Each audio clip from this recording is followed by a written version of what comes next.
one main thing that's, say, missing in terms of movement is different stances, moving between different stances with, say, turning movements, shifting movements, or stepping movements. So in the way that was designed traditionally, right, those were introduced in the second form. And although some lineages, they create separate footwork forms, right, that are taught even at the, say, Siu Nim Tau stage as a supplement. So in the Siu Nim Tau, right, the dynamic movements are in the upper limbs, and the lower limb is static. And in footwork forms, the upper body is static, and the lower limbs are dynamic. And so that's a nice, nice development, nice supplement. So the second form, I explained the first form and my idea that it's developing those internal characteristics that are necessary. Then that if you lack, even if you have new movements, they're not going to have the requisite quality that will help you reach mastery. We talked about, say, competition styles, which again, they have some intent. However, the movie styles that look good for a fight scene may not qualify for a competition style, whether it's a form like kata competition or I think kumite, right? Which then neither of those, right, movie style or sport style, will be effective in a, whether you call it combat or self-defense style or system. So again, the main frame that, for my bias, the Wing Chun system is designed for is for that third, is really for self-defense and combat, not for competition or sport or aesthetics. Those, it could be used, like you said, they could be exapted. That's the evolutionary word. Exaptation is where you take one technique and then you put it into another context. The common example is like birds developing feathers for insulation. Eventually, those were exapted or co-opted into application in flying. Right? So that can happen in the martial arts too. Like one technique, maybe you use it, you're thinking to block an arm, let's say, right? We use this movement to block an arm.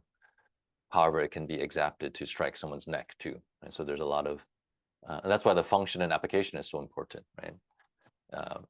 And that's very individual. Even if 2, 3, 4, 5, Sifus teach the form exactly with each other, they're clones. However, the creative interpretation as to how you apply those forms could be different, right? And one Sifu never uses the, let's say, the bong sao as a neck strike, right? They only use it as an arm block. And maybe vice versa in another school, they never use it to block an arm. They always use it to strike the neck. Okay, and so in another school, let's say a more integrative school, they use it for both, depending on context. And that's kind of my philosophy. I like to be able, because I'm a very creative person, and I enjoy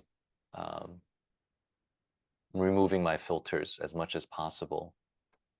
Just leaving the essential ones, like for me, efficacy, functionality.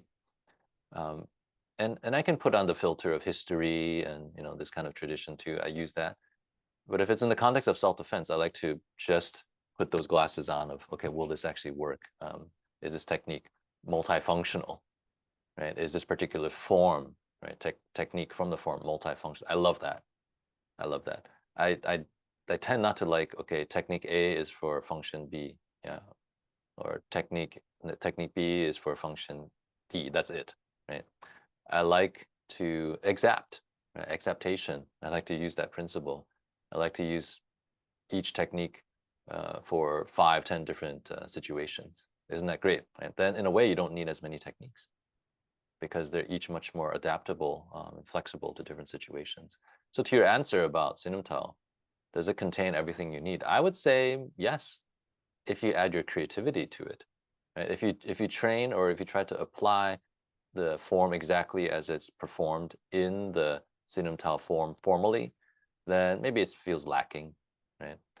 And again, footwork, okay. But I'm just saying about the upper arm, like attacks to your head and torso. It has everything there to protect that space. Especially if you're able to stretch and squeeze out as much juice, functional juice from each of the techniques, right? And for a common example is like the first, well, at least in the way that we practice it, like let's say the Wu, the protecting arm.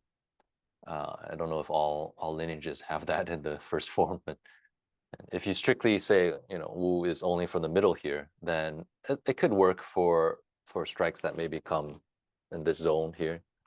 But it strikes in this zone, right? You won't be able to protect. So I like to exact the Wu by moving it even in this whole range to me, right? Or even a bit higher. So if you're more flexible, so the functional expression of a technique in the form, I believe, should be much more free and flexible. And because you cannot perform the form with all those variations. You can, but that form would take you 3 hours. And let's say traditionally the Siu Nim Tau had 108 movements, but you think, well, I can do better than that. I can add either more techniques into there that I felt like were missing, or like I'm saying, like do every single variation possible of a technique, right? Not just the one way that it's traditionally performed. I'm gonna show it in 12 different ways in my neo Siu Nim Tau, and then the form ends up having 528 movements. And is that good or bad? I'll leave it to the viewer to decide. My bias is towards essence and codifying a lot of meaning in fewer elements, like the periodic table, like carbon, right? Okay, carbon, right? That's one of the elements, but that carbon can bond to many other elements, just like one technique can be combined with many other techniques, right? So I love that creativity, but maybe that's me. Maybe that's I have that certain kind of ability, and someone else needs to be a bit more, straight-laced about it.